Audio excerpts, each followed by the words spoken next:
David, this week we've got the Silverado. There's three in the lineup altogether. This is the one with the Z71 pack, and it's the on-road friendly model, the Silverado by Chevy. Okay, Big Dave. Yeah, you're not going to be Big Dave, you're going to be Billy Bob. Billy Bob, because we're in a truck. You'll be Billy Bob. What will I be? Bobby Joe. Billy Bob and Bobby Joe. Have a look at that, a progressive indicator on this little tiny kind of cup-shaped thing. It is absolutely beautiful. The headlights are up the top, but listen to this engine. It's so silky and smooth and beautiful. This car has some party tricks, David. First of all, this is the luxury road-going version, and the range is about $130,000 to $163,000. Now, you'll notice this Silverado has a 6.2 litre engine. This is a petrol engine, and it has the Z71 pack, which means nicer wheels. I think these look nicer than the off-roading wheels. You got a lovely big pair of side steps. Very handy, believe me, you definitely need to get into this. And apart from that massive front grille, one thing I do like, David, is the exhausts. Have a look at that. These little flattened exhausts to make it look a little bit more sporty. But look at this. How is this for the epitome of luxury? If you press the button,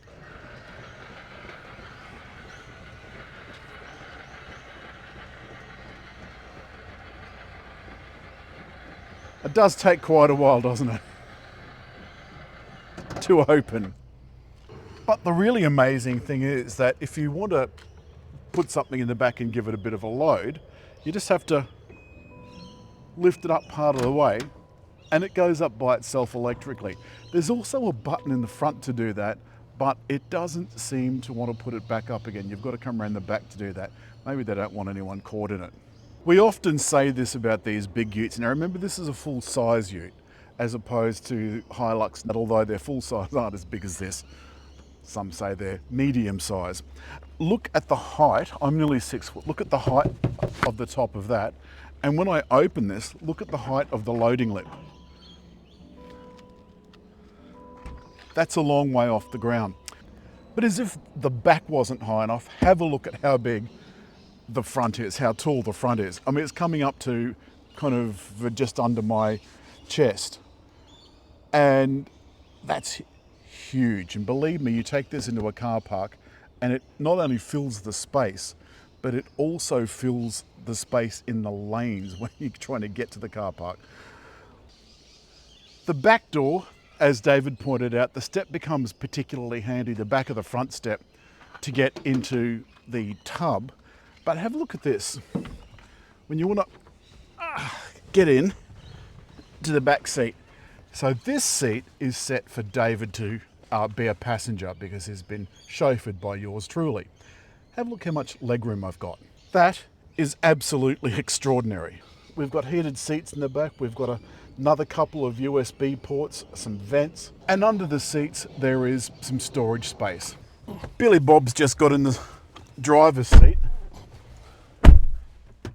I like this very much. There's a lot of space in here. Look at this fabulous design. That is really amazing. This enormous, got to be 12 inches here in the driver's display. Another 12 inches here. So you've got 12 inches, I'm just measuring. You've got a big one in front of you. Measure 12 inches, but you know, there you go. The Apple CarPlay is wireless. This is a lovely system. It's so easy to use. You can divide the screen off here. The driver screen, you can tell it in what order you want information to be displayed there. And the same goes for the head-up display, which is also full color. There's a second glove box here.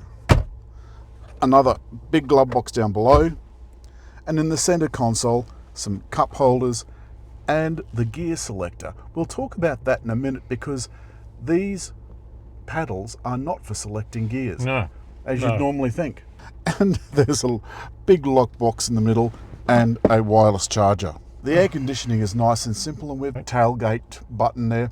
This is typically simply laid out, and I tell you what, David, I like having some proper buttons, some proper physical buttons for some controls. Including a volume. Hurrah!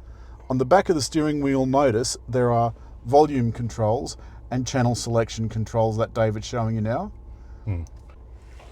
David, I commented on these beautiful little bits of sculpture just here near the speaker that reminded me very much of the Chevrolet Corvette that we had last week.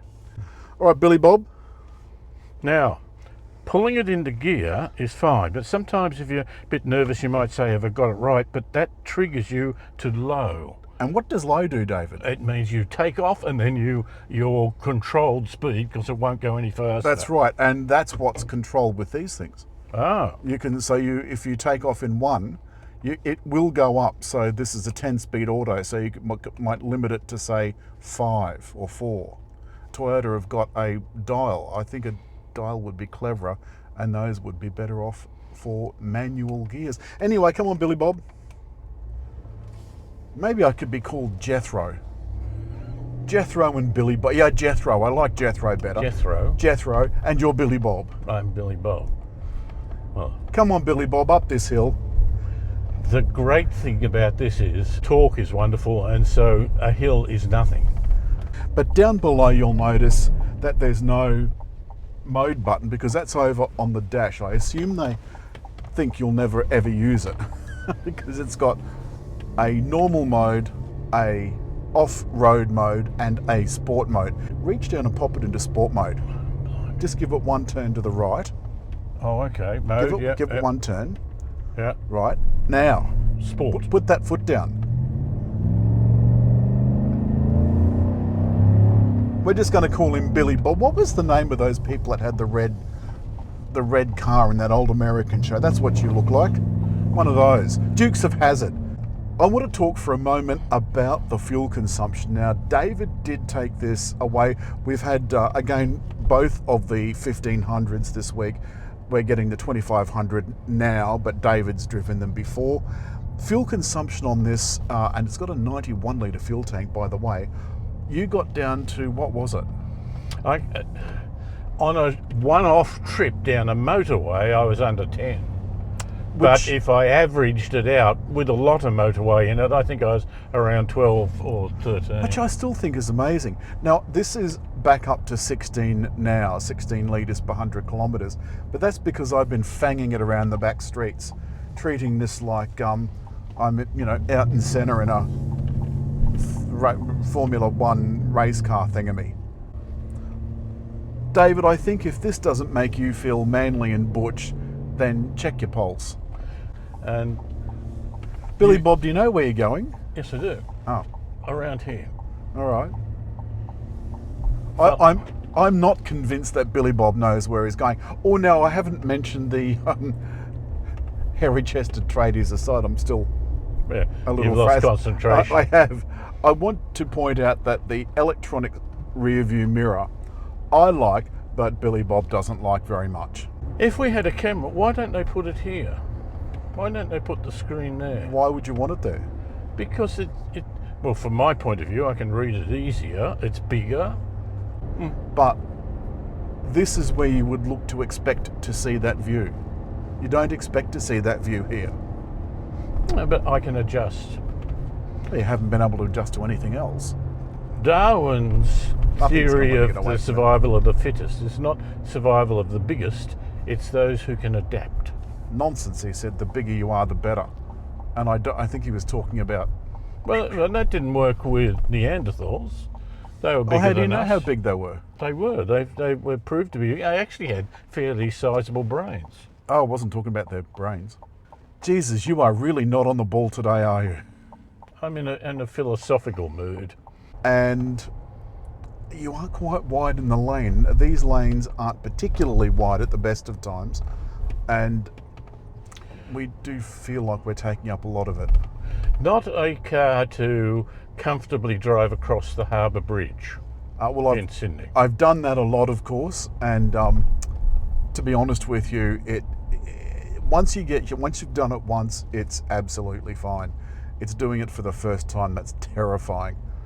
So in closing, let's wrap it up and say that this is one of the nicest big utes.